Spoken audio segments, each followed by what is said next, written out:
Welcome to Anis kitchen. இந்த மார்கழி மாத special கோலத்தை பற்றி தாங்க பார்க்க போகிறோம்.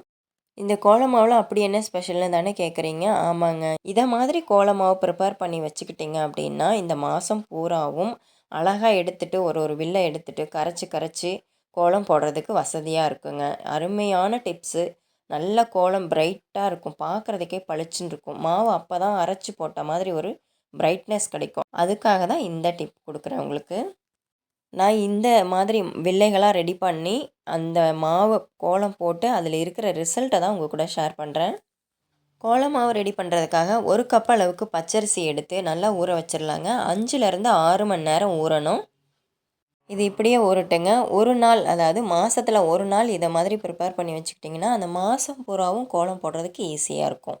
சஷ்டி, சதுர்த்தி, ஏகாதசி, பிரதோஷம், பௌர்ணமி மாதிரியான விசேஷ நாட்கள்லேயும் கோலம் போடுறதுக்கு வசதியாக இருக்கும். 6 மணி நேரம் அரிசி நல்லா ஊறிடுச்சுங்க. இப்போ அந்த அரிசியை நல்லா தண்ணி ஊற்றி கழுவிட்டு அரைச்சி எடுத்துக்கலாம்.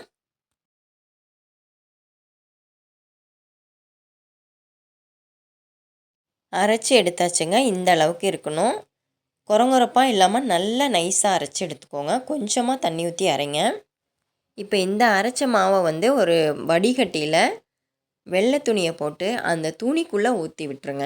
நல்லா அந்த தண்ணி ஃபில்டர் ஆகணும், அந்த அளவுக்கு அது வடியணும். அது மாதிரி ஊற்றி விட்டுருங்க. ஊற்றி அரை மணி நேரம் 1 மணி நேரம் விட்டுட்டிங்கன்னா ஓரளவுக்கு தண்ணி ஃபில்டர் ஆயிரும். அதுக்கப்புறமா நீங்கள் வில்லைகளாக தட்ட ஆரம்பிச்சிடலாம்.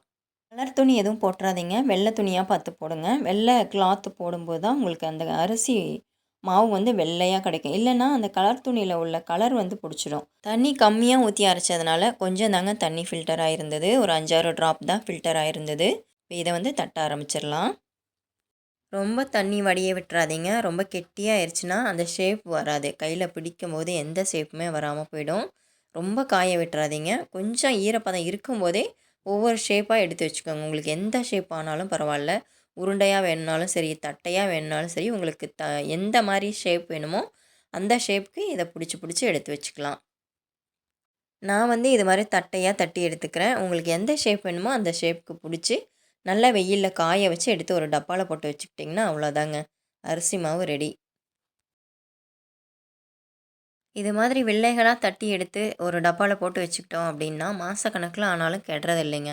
எப்போ வேணுமோ அப்போ எடுத்து கரைச்சிட்டு கோலம் போடுறதுக்கு ரொம்பவே ஈஸியாக இருக்கும். ரொம்ப சூப்பரான ஒரு டிப்ஸ் தான் இது. கண்டிப்பாக ட்ரை பண்ணி பாருங்கள்.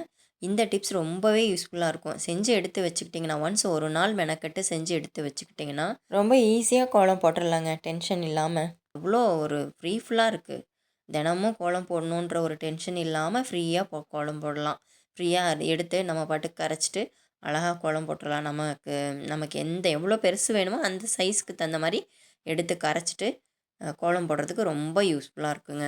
இது மாதிரி ஏர் டைட் கண்டெய்னர் பாட்டிலில் போட்டு வச்சுக்கிட்டிங்கன்னா இன்ஸ்டண்ட்டாக ரெடி பண்ணி நம்ம வச்சு கோலம் போடும்போது அந்த கோலம் களையிறதே இல்லைங்க. நல்ல பிரைட்டாக அப்படியே இருக்குது. 2 நாள் 3 நாள் கூட அப்படியே இருக்குது. சில வீட்டில் பார்த்திங்கன்னா மிதித்து களைச்சிடுவாங்க. அந்த மாதிரி களைஞ்சி போயிடும் அப்படிங்கிற டென்ஷன் இல்லாமல் ஃப்ரீயாக இருக்கலாம். நம்ம ஒன்ஸ் போட்டு விட்டுட்டோம் அப்படின்னா 10 டேஸ் கூட அது களையிறதே இல்லைங்க. நல்லாவும் இருக்கும், பிரைட்டாக இருக்குது. அப்பப்போ கடைக்கு போய் கோலம் மாவு வாங்கணும் அப்படிங்கிற டென்ஷன் இல்லாமல் ஃப்ரீயாக போடலாங்க. இதுக்கு நடுவில் செம்மண் இட்டிங்கனாலும் நல்ல பிரைட்டாக நல்லா அழகாக இருக்கும். அரிசி மாவாக போடும்போது பிரைட்டாக இருக்காது. இந்த மாதிரி நீங்கள் ட்ரை பண்ணுங்கள். ரொம்ப ரொம்ப யூஸ்ஃபுல்லான இந்த டிப்ஸை நீங்களும் கண்டிப்பாக ஃபாலோ பண்ணி பார்த்துட்டு எப்படி இருந்ததுன்னு கமெண்ட் பாக்ஸில் சொல்லுங்கள். என்னோடய வீடியோ பிடிச்சிருந்ததுன்னா லைக் பண்ணி ஷேர் பண்ணுங்கள். சப்ஸ்கிரைப் பண்ணாமல் இருந்தீங்கன்னா சப்ஸ்கிரைப் பண்ணிக்கோங்க. தேங்க்யூ ஃபார் வாட்சிங்.